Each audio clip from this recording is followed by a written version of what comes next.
আমি রাইনা, আশা করি তোমরা সবাই খুব ভালো আছো আর আমিও খুব ভালো আছি। তো আজকে আমি একটা ভিডিও নিয়ে এসেছি, সেটা হচ্ছে মেকআপ টিউটোরিয়াল। কিছুদিন পরই আসছে আমাদের পয়লা বৈশাখ। তো পয়লা বৈশাখ উপলক্ষে আজ একটা ছোট্ট করে মেকআপের ভিডিও তোমাদের সাথে শেয়ার করছি। একদমই অ্যাফোর্ডেবল প্রাইসের মধ্যে, মানে কম টাকাতেও মেকআপ হয় এটাই তোমাদেরকে দেখাবো। আর খুবই সিম্পল এবং লাইট একটা মেকআপ করতে চলেছি। তো বলবো যে প্রথম থেকে লাস্ট পর্যন্ত দেখো, অবশ্যই তোমাদের ভালো লাগবে। আর কেমন লাগলো সেটা অবশ্যই কমেন্টে জানিও। তো চলো বেশি বকবক না করে শুরু করা যাক। তো আমি এখানে ডক্টর রাসেলের একটা টিস্যু নিয়ে নিয়েছি, ওয়েট টিস্যু, যেটা দিয়ে আমি আমার মুখের যে সব ডার্ট পলিউশন আছে সেগুলো সব আমি পরিষ্কার করে নিয়েছি। যদিও আমি এই মাত্র মুখে ফেস ওয়াশ দিয়ে এসেছি, কিন্তু তারপরেও একটা ডার্ট থাকে, তো সেটা আমি ভালোভাবে ক্লিন করে নিচ্ছি। মেকআপ করার প্রথম স্টেপ হচ্ছে মুখটাকে খুব ভালো করে ক্লিন করতে হবে, না হলে কিন্তু মেকআপ একদমই কেকি হয়ে যাবে, মেকআপ কিন্তু একদমই বসবে না।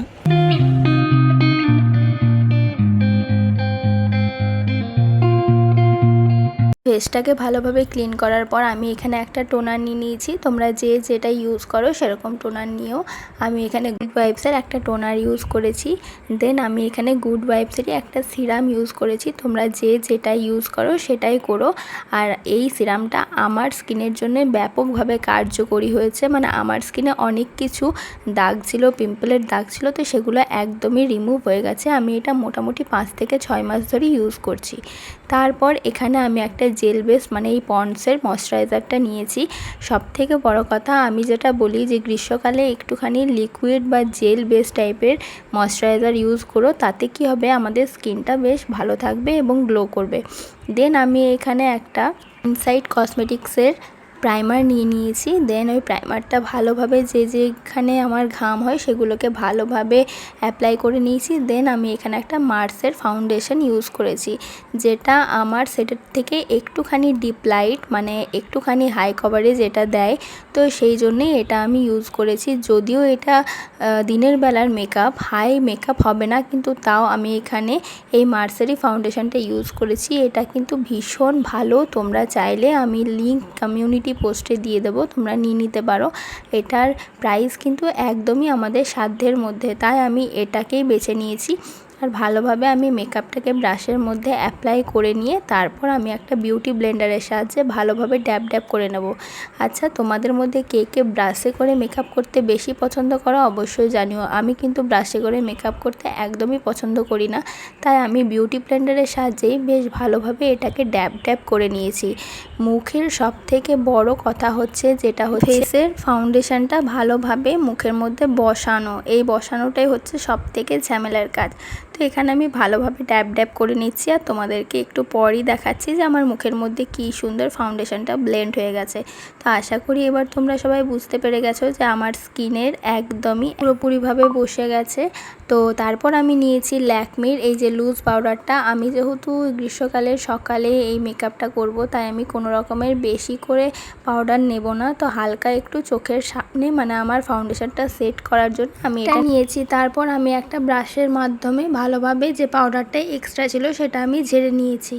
তারপর আমার যে সেকেন্ড মানে থার্ড স্টেপ সেটা হচ্ছে আমার আইব্রোটাকে একটু ডিফাইন করা। তো আইব্রো ডিফাইন করা আমাদের কিন্তু মেকআপের মধ্যে সবথেকে বড় একটা কাজ করে, যেটা হচ্ছে আইব্রো আমাদের কেমন হবে সেটা আইব্রোতে কিন্তু আমাদের মুখের মধ্যে মানে যে ফেসের যে একটা আলাদা রকমের যে একটা দেখতে লাগে সেটা কিন্তু আইব্রোই আমাদের ফুলফিল করে। মানে আইব্রো তুমি যেরকমভাবে আঁকবে সেরকমভাবেই কিন্তু তোমার মুখের মানে মুখমণ্ডলটা দেখতে লাগবে। তো এখানে আমি হালকা করে আইব্রোটা একটুখানি ডিফাইন করে নিয়েছি। তারপর আমি একটা কনসিলারের মাধ্যমে একটুখানি আমার নাকটাকে হাইলাইট করছি, কারণ নাকের ওই পোর্শনটা একটুখানি আমার ডার্ক ডার্ক লাগছিল। আর একটুখানি শার্প করার জন্য আমি এখানে কনসিলার দিয়ে এটাকে মেকআপটাকে ডান করেছি। তো তারপর আমি এখানে যে ব্লেন্ডারটা আছে সেটা দিয়ে ভালোভাবে ড্যাব ড্যাব করে নিয়েছি। আর আমার নাকে একটুখানি সুরসুরি লাগছিলো, সেই জন্য আমি ওরকম করছিলাম। তারপর আমি এখানে একটা কন্ট্যুর মানে ক্রিম কন্ট্যুর দিয়ে আমার যে জ লাইন আর চিন লাইনটা আছে সেটাকে একটুখানি ডিফাইন করে নিচ্ছি, কারণ আমার মানে গালটা একটু ফোলা ফোলা আছে, তাই আমাকে দেখতে একটু গোলুমলু টাইপের লাগে, কিন্তু মেকআপের সময় অতিরিক্ত গোলমলু মানে মুখের জন্য ঠিক লাগে না। তো সেজন্য আমি এখানে একটু কন্ট্যুরের সাহায্যে ডিফাইন করে নিলাম। তারপর আমি আবারও একটা ব্লেন্ডারের সাহায্যে ভালোভাবে সেটাকে ড্যাব ড্যাব করে বসিয়ে দিয়েছি। অনেক দিন পর মেকআপগুলো করতে বসেছি, তো মাঝে মধ্যে একটুখানি গড়বড় হয়ে যেতে পারে, একটুখানি তোমরা মানে সেটাকে একটু মেকআপ করে নিও। তো মেকআপের সাহায্যে মেকআপ করে নিও। যাই হোক, তো এখানে আমি ড্যাব ড্যাব করে নিচ্ছি ভালোভাবে আমার জ আর চিন লাইনটাকে একটুখানি সরু করার জন্য, মানে একটুখানি মোটা মোটা লাগছিলো, তো সেটাই করলাম। তো তারপর আমি এখানে একটা পাউডার ব্লাশ দিয়ে আমার গাল দুটোকে একদম গোলাপি গোলাপি না একদম অরেঞ্জ অরেঞ্জ করে নেবো, একদম মানে টুকটুকে একদম লাল করব না। তো যাই হোক, আমার হালকা, যেহেতু গ্রীষ্মকালের সকালে মেকআপটা হচ্ছে, তাই একদমই হালকা, মানে জাস্ট একটুখানি হালকা করে ব্লাশটা আমি লাগিয়েছি। তারপর একটা সরু ব্রাশের সাহায্যে আমার যে হাইলাইটিং যে মানে পোর্শনগুলো আছে সেগুলোতে হাইলাইট করে নিলাম। তারপর আমি সেই দুটোকেও একটুখানি ব্লেন্ডারের সাহায্যে ড্যাব ড্যাব করে সেটাকে বসিয়ে দিলাম। আর সত্যি বলতে আমি জানি না মেকআপটা তোমাদেরকে ফোনের ক্যামেরাতে কেমন লাগছে, তবে আমার সামনে থেকে আজকের মেকআপটা এত অপূর্ব হয়েছিল যে আমি নিজেই ভাবতে পারছিলাম না যে এইটুকু টাইমের মধ্যে আমি এত সুন্দর মেকআপটা আমার মুখের মধ্যে বসেছিল। আসলে কি বলো তো, মেকআপের সব থেকে মোস্ট ইম্পর্টেন্ট জিনিস হচ্ছে মেকআপের যে বেস, তুমি কীরকম ফাউন্ডেশনটাকে ড্যাব ড্যাব করে বসাতে পারছো, কীরকম করে তোমার টোনার তুমি কীরকম লাগাচ্ছ, তুমি সিরাম কীরকম নিচ্ছ, তুমি ময়শ্চারাইজার কীরকম নিচ্ছ, এগুলো কিন্তু সব থেকে বড় ম্যাটার করে যে আমাদের স্কিনের মধ্যে যে কীরকম মেকআপটা হবে। তো সেই অনুপাতে আমাকে মেকআপটা করতে হবে। তো আজকের মেকআপটা আমি তো বলবো আমি যেরকম মেকআপ করে থাকি, তো সেই অনুপাতে আজকের মেকআপটা এত সুন্দর হয়েছিল, একদম ন্যাচারাল কিন্তু একটা ফ্ললেস ভাবছিল। তোমরা আমার লাস্টের মেকআপটা দেখে আশা করি বুঝতে পারবে যে সত্যি কথায় যে একদমই একটা ফ্ললেস মেকআপ এসেছে, তার সাথে একদমই ন্যাচারাল, মানে খুব একদম যে বিরাট কিছু হাই ফাই লাগছে তাই কিন্তু নয়। সব থেকে বড় কথা কি জানো তো, যারা বলে যে দামি মেকআপ ছাড়া বা দামি ব্র্যান্ডের বা দামি নামি মেকআপ ছাড়া আমাদের মেকআপ বেস একদমই ভালো হয় না, তাদের জন্য আজকের এই ভিডিওটা, যে সব থেকে কম দামি মানে প্রোডাক্ট দিয়েও আমরা যদি মেকআপের বেসটা ভালো করে করতে পারি বা মেকআপটা আমি ঠিক করে করতে পারি, তো যে কোনো মেকআপ দিয়ে কম দামি হোক বা বেশি দামি হোক আমার মেকআপ কিন্তু অবশ্যই ফ্ললেস আর গ্লোয়িং করবে। তো এবার আমরা আইলাইনারটা পরবো। এখানে আমি সুইস বিউটির একটা আইলাইনার নিয়েছি, আর আমি ক্যামেরা বাদ দিয়ে আইলাইনারটা পরে নিয়েছি, কারণ আমি ক্যামেরার সামনে একদমই আইলাইনার পরতে পারি না। তারপর একটা হালকা শেডের লিপস্টিক নিয়েছি, তো এটা আমি ভালোভাবে ব্রাশের সাথে মানে ভালোভাবে ব্লেন্ড করে নিচ্ছি, কারণ খুব ডিপ আমার এখন লাগবে না, একদমই হালকা একটা ম্যাট চাই। তো সেই ম্যাট আমি করলাম এই লিপস্টিকটা দিয়ে। আমার লিপস্টিকটা ম্যাটই ছিল, কিন্তু একটুখানি ব্রাশের সাহায্যে আমি ব্লেন্ড করে নিলাম, তো কালারটা বেশ সুন্দর। এরপর আসি, চলো আমার যে আসল জিনিস সেটা হচ্ছে শাড়ি পরা।